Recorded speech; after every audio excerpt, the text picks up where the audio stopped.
या supreme court ने भी चुनाव आयोग को निर्देश दिया है कि जिन जगहों पर हाल ही में चुनाव हुए हैं उनके ईवीएम का डेटा चुनाव आयोग फिलहाल न मिटाए, न ही उसमें नया डेटा लोड करे। दरअसल एडीआर यानी एसोसिएशन फॉर डेमोक्रेटिक रिफॉर्म्स की एक याचिका में मांग की गई थी कि ईवीएम की जली हुई यानी बर्न्ट मेमोरी और माइक्रो कंट्रोलर को इंजीनियर से सत्यापित किया जाए कि ईवीएम से छेड़छाड़ नहीं हुई है, जिस पर सुनवाई के दौरान सीजेआई संजीव। सुप्रीम कोर्ट से बीजेपी पार्टी को बड़ा झटका लगा है। जिस तरह से बार बार ईवीएम को लेकर सवाल खड़े किए जाते हैं, वहीं पर विपक्ष पार्टी को एक बड़ी सफलता मिली है दोस्तों, और सुप्रीम कोर्ट ने ईवीएम को लेकर बड़ा आदेश जारी कर दिया है। क्या कुछ कहा गया है, हमारे साथ वरिष्ठ पत्रकार मौजूद है, आप उनकी इस रिपोर्ट को देखिएगा और कुछ ऐसी तस्वीर इस वीडियो के अंदर आप लोगों को दिखाई जाएंगी कि किस तरह से बीजेपी संविधान को जो बदलने की बात करती है उस पर बुरी तरह से फंस चुकी है। आप रिपोर्ट देखिए। पॉइंट लेकर हाजिर हूं मैं राजीव। दोस्तों, दिल्ली का चुनाव जीतने के बाद मोदी तो विदेश रवाना हो गए हैं, लेकिन पीछे से बीजेपी कई मामलों में फंसती हुई दिखी, बुरी तरह से फंसी नजर आ रही है। सबसे बड़ा मामला तो संविधान बदलने और बाबा साहेब अंबेडकर के अपमान का ही है, जिस पर पिछले शीतकालीन सत्र यानी विंटर सेशन में बीजेपी विपक्ष के आगे पस्त हो गई और अब इस बार फिर वही हालात बन रहे हैं कि विपक्ष बीजेपी पर हावी हो गया है।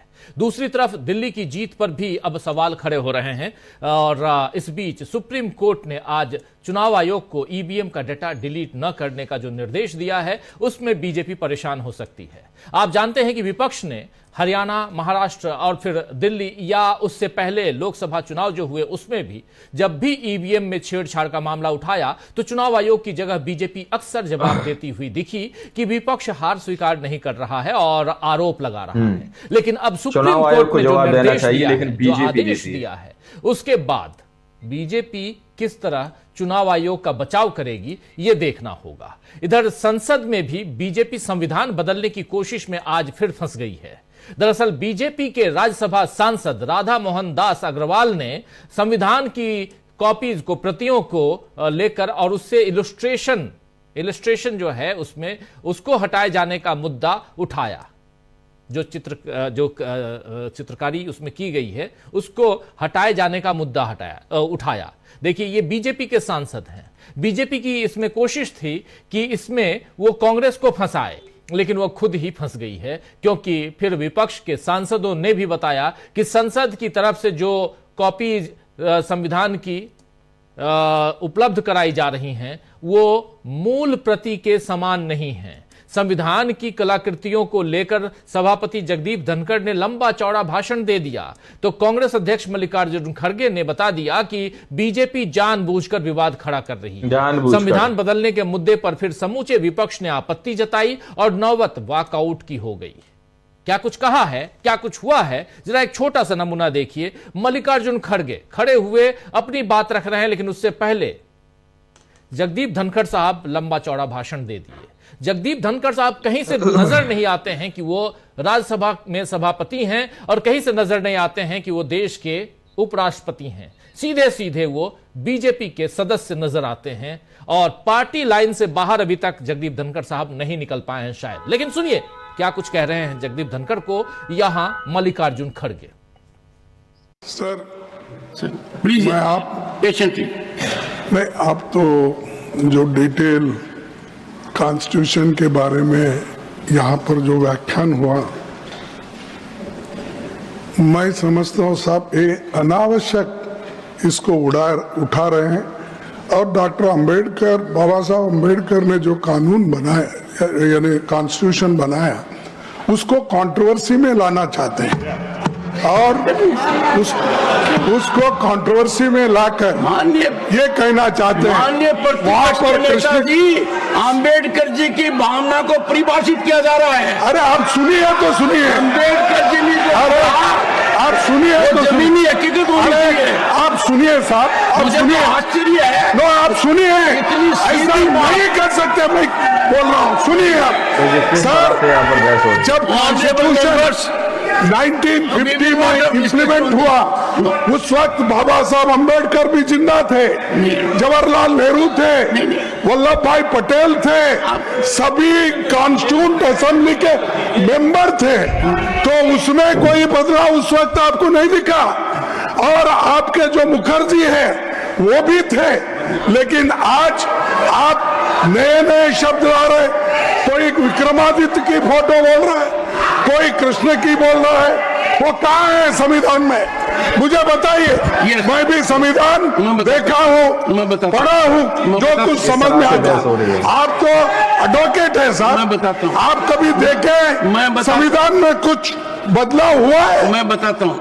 और जो भी हुआ है वो कंसेंट से हुआ है, एक सेकंड, सदन के कंसेंट से हुआ है। माननीय सदस्यगण, एक सेकंड, ये ठीक नहीं है। आप अलाउ करके ये बात इसको बढ़ाना, सदस्यगण, तो कंट्रोवर्सी करना, अंबेडकर को बदनाम करने की कोशिश करना, ये हो रहा है, बिल्कुल गलत है। संविधान को बदलने की कोशिश पूरी की जा रही है। तो देख लिया आपने, मल्लिकार्जुन खड़गे यहाँ अपनी बात रख रहे हैं, लेकिन मल्लिकार्जुन खड़गे को कितनी देर तक स्क्रीन पर नहीं लाया गया ये भी आपने देख लिया। खैर, मल्लिकार्जुन खड़गे ने बाद में एक ट्वीट करके बीजेपी की मंशा को जाहिर किया है। ट्वीट में उन्होंने क्या कुछ लिखा है, आइए जरा उसको देख लेते हैं। मल्लिकार्जुन खड़गे लिख रहे हैं, संविधान में जो 22 इलस्ट्रेशंस हैं वो महात्मा गांधी जी के कहने पर मशहूर चित्रकार नंदलाल बोस जी ने बनाए थे। चित्रों के साथ अद्भुत कैलीग्राफी का काम प्रेम बिहारी नारायण रायजादा जी द्वारा किया गया था, जिन्होंने भुगतान के बदले में नेहरू से पूछा कि क्या वो पांडुलिपि में उनके नाम पर हस्ताक्षर कर सकते हैं। उस पर नेहरू जी सहमत हो गए। उनका उपनाम प्रेम पांडुलिपि के सभी पृष्ठों पर दिखाई देता है। संविधान हम भारत के लोग यानी वी द पीपल ने बनाया है। आम जनता की सहूलियत के लिए जिन्होंने भी संविधान की प्रतियां छापी हैं, उन्होंने कैलीग्राफी और इलस्ट्रेशंस के बजाय उसके मूल्यों को तवज्जो दी है। यही संविधान के रचनाकार हमारे महान पूर्वज भी चाहते थे। यही दशकों से चला आ रहा है। बाबा साहेब ने यह तक कहा था, if I find the constitution being misused I shall be the first to burn it. यानी वे संविधान के मूल्यों को अधिक महत्वपूर्ण मानते थे। मोदी सरकार ने पिछले 10.5 वर्षों में संविधान के हर मूल्य की धज्जियां उड़ाने का काम किया है। तभी लोकसभा चुनाव के दौरान जनता ने उन्हें सबक सिखाया और 400 पार से दूर रखा। इससे पहले हमने देखा कि भरी संसद में किस तरह गृह मंत्री अमित शाह ने बाबा साहेब पर आपत्तिजनक टिप्पणी करके भारत के संविधान शिल्पी का अपमान किया था, इस देश के वंचितों का अपमान किया था। ये बात यहां पर लिख रहे हैं मल्लिकार्जुन खड़गे। खैर, इधर आज लोकसभा में अखिलेश यादव ने भी मोदी सरकार पर कई मुद्दों को लेकर जबरदस्त प्रहार किए। महाकुंभ में गड़बड़ी से लेकर हथकड़ियां पहनाकर भारतीयों की वापसी और किसानों की आय समेत कई मुद्दे अखिलेश यादव ने लोकसभा में उठाए। अखिलेश यादव का एक शानदार भाषण था आज लोकसभा में। आइए जरा सुनिए उसकी एक छोटी सी बानगी। सभापति महोदय, मैं आपके माध्यम से ये बात कहना चाहता हूं कि अमेरिका जा रहे हैं तो पिछली बार हीरा लेकर के गए थे, इस बार सोने की जंजीर ले जाइएगा। सोने की जंजीर देखकर शायद उन्हें कोई और जंजीर याद आ जाए। इस तरह से इंडियन अमेरिका सभापति महोदय जंजीर में बांध कर भेजा। हो सके तो कुछ बच्चे और महिलाओं को अपने साथ तो नहीं, किसी और जहाज में साथ लेते आएगा। वो जहाज भी तो भारत का ही होगा। जंजीर की बात क्यों कर रहे हैं? जंजीर की बात इसलिए कर रहे हैं क्योंकि अभी जो लोग आए थे वहां से, जो डिपोर्ट किए गए हिंदुस्तानी अमेरिका से, उनकी हाथों में हथकड़ियां थी, पैर जकड़े हुए थे, कमर में भी जंजीरें थी। इसलिए ये बात यहां रख रहे हैं कि हीरा तो आप लेके गए थे अमेरिका जब पिछली बार गए थे, लेकिन इस बार आप सोने की जंजीर लेके जाइए।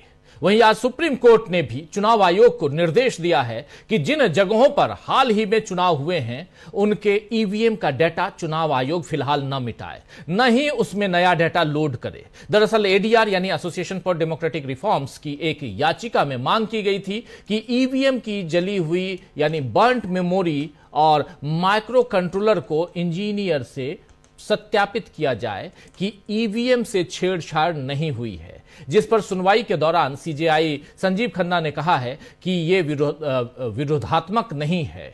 अगर यानी विरोध करने वाला नहीं है, अगर हारने वाला उम्मीदवार स्पष्टीकरण चाहता है तो इंजीनियर स्पष्टीकरण दे सकता है कि छेड़छाड़ ये होना चाहिए।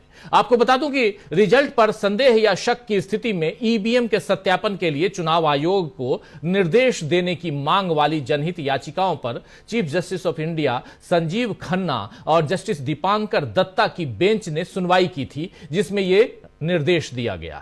आपको याद होगा कि हरियाणा चुनाव के बाद कांग्रेस ने ईवीएम की गड़बड़ी पर सवाल उठाए थे और फिर महाराष्ट्र चुनाव के बाद भी विपक्ष ने इस मुद्दे को उठाया और साथ ही वोटर लिस्ट अपडेट देने की मांग भी चुनाव आयोग से की।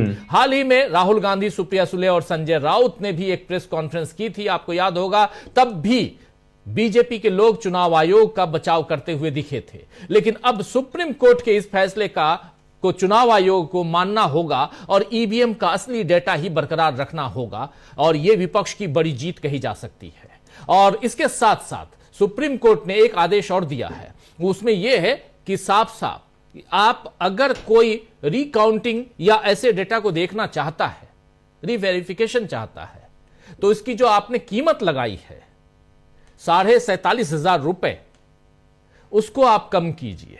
ये भी कहा गया है सुप्रीम कोर्ट। ये चीज सुप्रीम कोर्ट कहीं ना कहीं एक्शन ले रहा है, लेकिन 3 मार्च स्ट्रिक्ट होता हुआ नजर आ रहा है। वहीं संसद में भी बीजेपी आज संविधान के मुद्दे पर जिस तरह घिर गई है, उसके बाद ये जो सेशन है, सत्र के आने वाले दिनों में बीजेपी खुद को कैसे बचाएगी, ये देखना होगा। इधर राजस्थान, हरियाणा और कर्नाटक जैसे राज्यों में बीजेपी नेता अपनी ही पार्टी के खिलाफ जिस तरह खड़े हो रहे हैं, उससे भी जाहिर हो रहा है कि बीजेपी ऊपरी तौर पर कितनी भी मजबूत दिखे, अंदर से उसकी दरारें बढ़ रही हैं।